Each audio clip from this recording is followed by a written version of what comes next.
We have the privilege to welcome to POF Television Studio for the second time a former NBA chairman in Ekiti State and two-term Attorney General and Commissioner for Justice in Ekiti State, Barrister Owoseeni Ajayi. Barrister, you're welcome to POF Television Studio. POF Television. It's a pleasure to be here once again. Thank you, Barrister.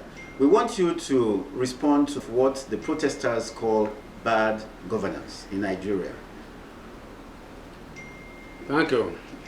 Let me first of all start from the position that it is the constitutional right guaranteed by Section 40 of the Nigerian Constitution 1999 as amended for people to show their grievances, to show their feelings against whatever they perceived is bad governance. That is what is simply termed protest. What is your reaction to the fact that some states in Nigeria did not actually partake in the protest? That is, citizens of certain states did not take part in the protest, and Ekiti State, which is yours, is one of those states. I want to repeat once again that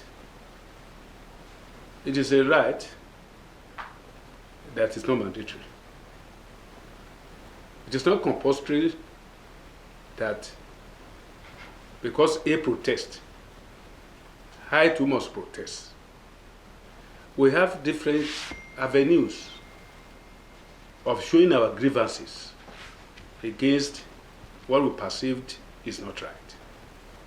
Perhaps those states that did not join in the protest like it have adopted other methods which they use to address their problems with the government. It doesn't mean that those states doesn't share similar feelings with the protesting states, particularly as regards the economic downturn in this country today. It is an open secret that our economy is down. Our economy is down, and it has affected every segment of the society. It's a fact that people are hungry. It's a fact that prices of commodities have skyrocketed in the market. This is a universal agreement. There's nobody that doesn't go to the market today. When you go to the market, when you discover that the commonness of food that has been committed to poor people, like Gary, which sells for 200 naira per abo, is now 1,500. A bag of rice in the recent years costs about 5,000 naira. So just a bowl now is about 5,000 naira. So this is a universal thing, and it does not segregate one state or one people or one tribe from the other. And this stem from the problem we had with the removal of fuel subsidy. You know, fuel subsidy, which was supported by large, population in the country, that it was deserving for the fuel subsidy to be removed. Probably it was necessary, but the methodology was wrong. We may not have an option than to remove the fuel subsidy, but the methodology, the timing was wrong.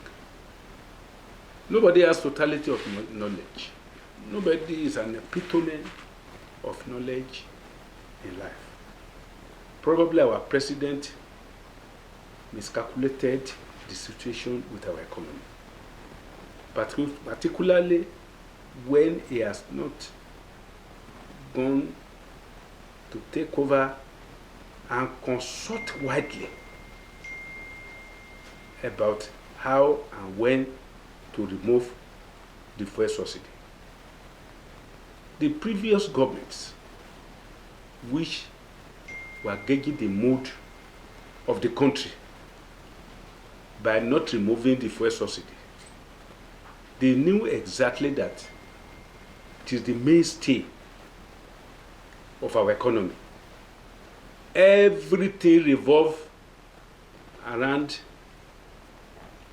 the fuel.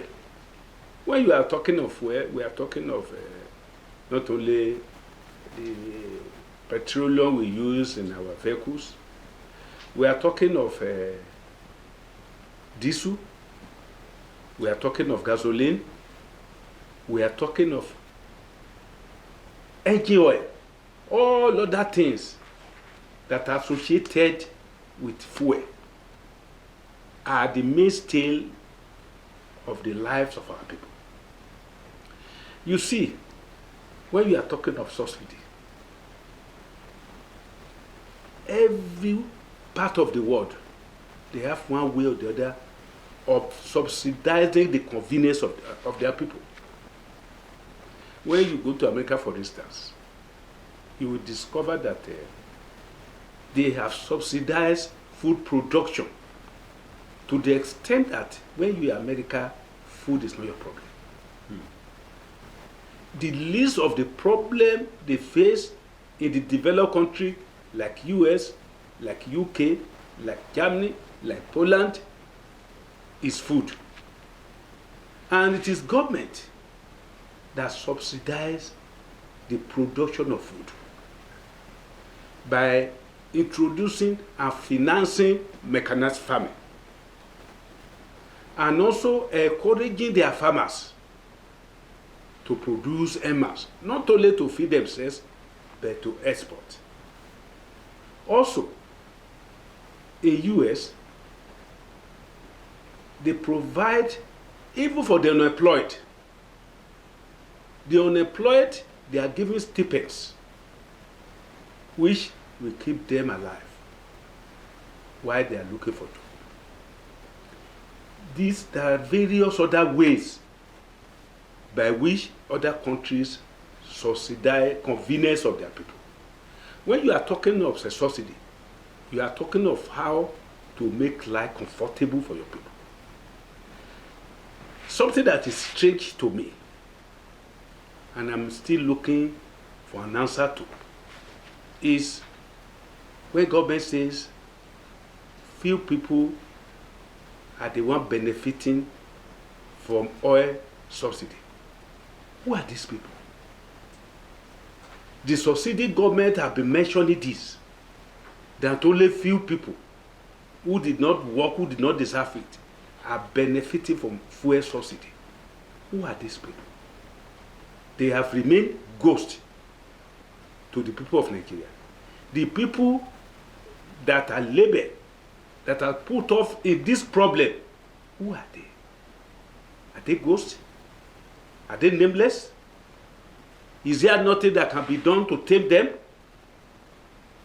I'm still looking for an answer to these people who had benefited from the fuel subsidy for years, even when we have agreed that they don't deserve it. Who are these people? Let us know them. And again, I am of the opinion that the removal of fuel subsidy ought not to have been dramatic. It ought to have been gradual. After government might have seen that the needs of the people are taken care of, you make it a gradual process rather than the sudden one that has virtually collapsed the economy. Now, it has been removed for 1 year now. What has made the product? Hunger, wahala, bitterness in the minds of the electorates who has elected the governors. What we have gained from the removal of fuel subsidy, who are benefiting from it. The president speaks about a lot of money going to the states. Exactly. That's where I'm going. The subsidy remover has increased the allocation to the state government. How has the state government, the various state government, how have they been using the escalated revenue given them for the welfare subsidy to the benefit of the common man on the street? What has been the benefit? What has the state government been using it to caution the effect of hunger that has become a cacao now? That is the problem. It's a case of transferring the fuel subsidy from certain individuals to other individuals in the state government. State government, they have their priorities. Some may be in the construction of roads. Yes, I want to leave a legacy that I did that during my tenure as governor. How has that translated to the pocket of the common man on the street? How has that reduced the prices of commodity that has become a problem for the common man to purchase? Some governors may also divert the excess resources in building flyovers. Not only it's in Ekiti, it's in everywhere. What is the benefit of these flyovers to the hunger that has caused hunger, that has caused problem for the society and the government now? So you discover that when you weigh the options, the convenience of the people and the development, the state governors are using the fuel subsidy to implement, you discover that the suffering of the people is overwhelming. As overwhelmed, whatever the governors are using the fuel subsidy benefit to improve in their state. What is your assessment of the response of the president in his speech over the protest? Yes, you discover that the president was virtually pressurized to say something. You mean he wasn't even ready to say anything? Yes. The protest was going on. It was going on. It was escalating. Deaths were being recorded. Destruction of properties crept in. The president did not say anything. When the prayers was mounting and the governor and the president realized that I have to talk, I believe he made that speech under duress. Because it wasn't his. Yes, the president look at it. These protesters are demanding for me to bring down the fuel subsidy, the prices of fuel, thereby bringing back subsidy. Am I prepared to do it? Can I go and address the nation that I'm eating my vomit? No, I can't do it. That is one. That is the major protest point of the protesters. Remove or bring down fuel subsidy so that prices of things can go down, so that this hunger can be addressed in the market. The president was not prepared to do that. It will be difficult for the president at this stage now to bring down the prices of fuel and thereby introduce fuel subsidy. Why is it difficult? The president was not prepared for that. And that is part of the demands of the people. Secondly, the protesters are talking about bad governance. How do we address the issue of bad governance? Collapse the National Assembly into one, or make it part-time. Can the president address that now? The answer is no. Then, the issue of food in the market. There are a lot of problems that have resulted into it. Banditry has shut people out of farms. Few people that are prepared to go to the farms to produce food for the population to eat, bandits do not allow them. Some take the risk, they plant their crops. When it is time for harvest, the bandits will go there and harvest them. Some will go there, the bandits will pounce on them and kill them. Or kidnap their wives and children to unknown places. The president cannot address this issue immediately during this protest. It's an issue that has become a cacawom now. So, what immediately is the president coming to say on the issue of the demands of the protesters? Food. The president said, came up with palliatives. What has palliative been able to do? The president may have a good idea with palliatives, but the palliatives are manipulated at the grassroots. When the palliatives comes, it goes to the party members from the ward level. You and me, that are not in the ward level, will not participate in it.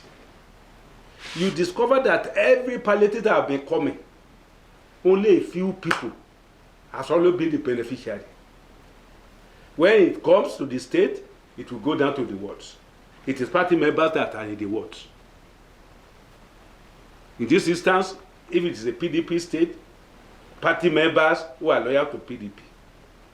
If it's APC state, party members that are loyal to APC.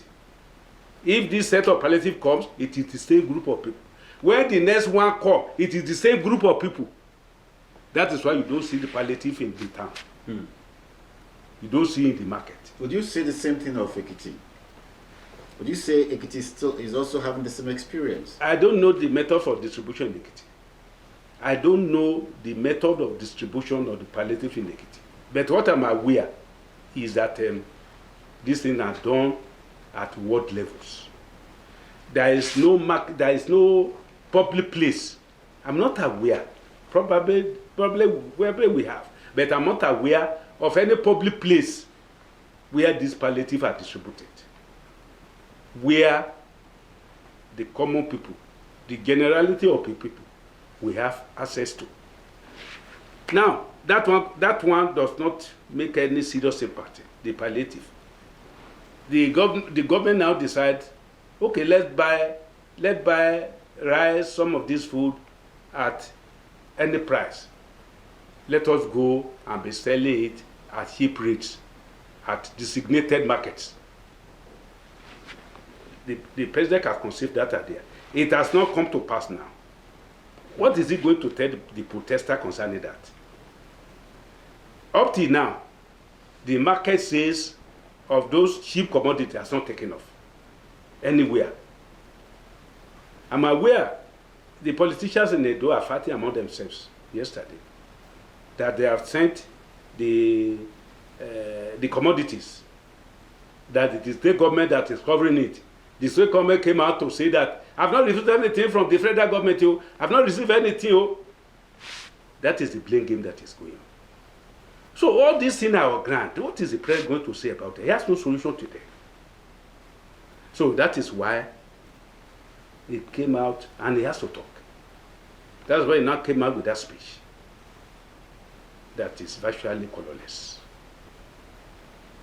Because there was nothing actually you can use to address the protesters' demands immediately. And I sympathize with the president. What do you think about the consequences of these protests? Yes. When you go to the bush, you flash your matches, throw it into a dry bush. When it catches fire, you don't know the extent where that fire will burn. On its way, that fire can consume anything. Even the person who flashed the matches, his own remote house somewhere can even be consumed by it. It would have been better for this protest not to start. Because when protest starts, the planners, the people who conceived the idea, they have resolved, let us make it peaceful. We want the government to let us know that we have problems in this country so that they can come up to address it. Along with some other things creeping. There are a lot of migrants, disgruntled people on the street who are unhappy one way or the other, who are hungry, who are looking for opportunity to break through, to get food to eat. These people are not among the planners of the protest. They came in along the way. There are some mischievous minds who has political interest, who does not like the governance in their own political thinking. They are not part of the protesters, but they don't like the governor of their state. They don't like the president for one reason or the other. They just want the government to collapse. They will come in along the way. Thieves, armed robbers, vagabonds will join the protest. The protesters will not know them. They will not be able to control them. That is the problem we are facing. And it is not only here.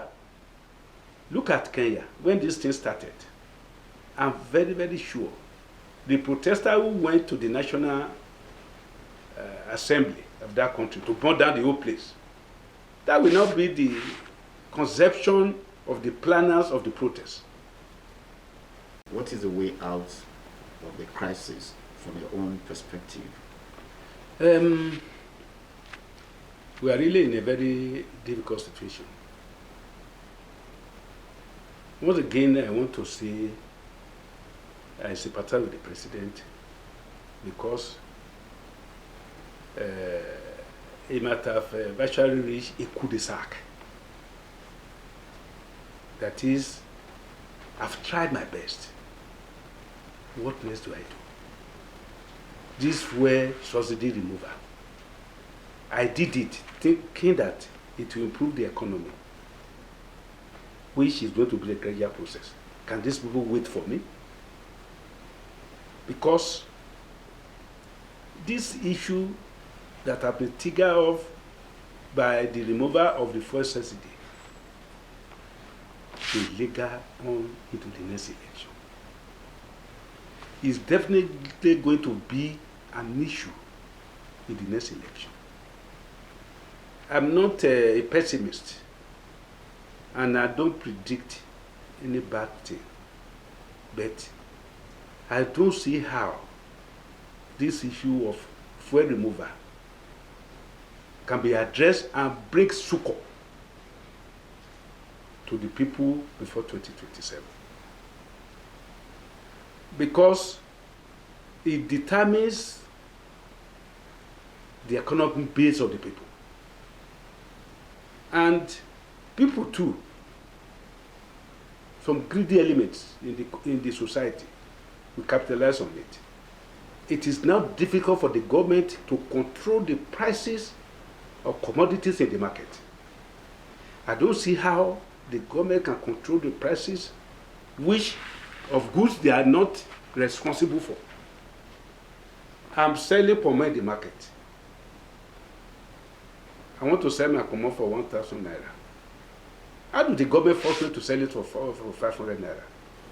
A bag of rice, I bought it for 125,000 naira. How do you force me to come and sell it for 40,000 naira? It is difficult. And the government, it's not easy for government to make a policy pronouncement and come back to it and say, I'm returning for a subsidy. Probably another government can do it.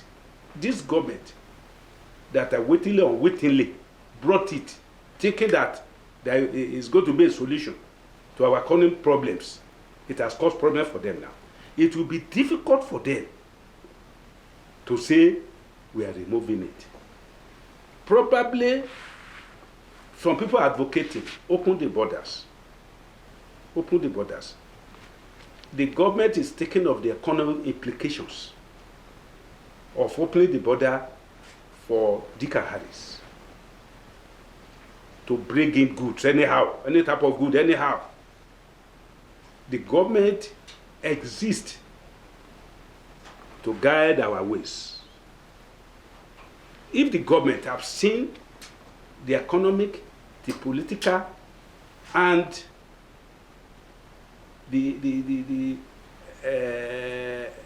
what do I call it? The convenience in opening the border, the impact on the serious and the porous security issue we have. The government may find it difficult to now say, I open the border to all the car, which some people are advocating for. So, I will just appeal to the government. At least they should stabilize the issue of the prices of food. Because it's going up every day. As I'm coming to this studio now, in Ekiti, prices of fuel is between 850 and 900 per liter. Everybody sell at his own rate, anyhow. It's only the stations where fuel are supplied by NNPC, like NNPC petrol station, Total, Mobil, and these Bovas. I don't know how they manage to get their own. It is only those people that sell normal. And they don't get fuel always. If they get fuel, you may queue there for a whole day. So, but government must find a way. They must find a way of doing something about this fuel problem. That is skyrocketing every day. If it's a way of doing something concerning that subsidy, by stabilizing the price.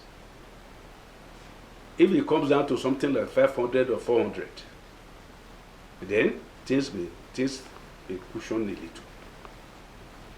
We were speaking to former NBA chairman and former Attorney General 2 times in Ekiti State, Barrister Owoseeni Ajayi. Barrister, thank you for your time. It's a pleasure to be here. People of the Fountain.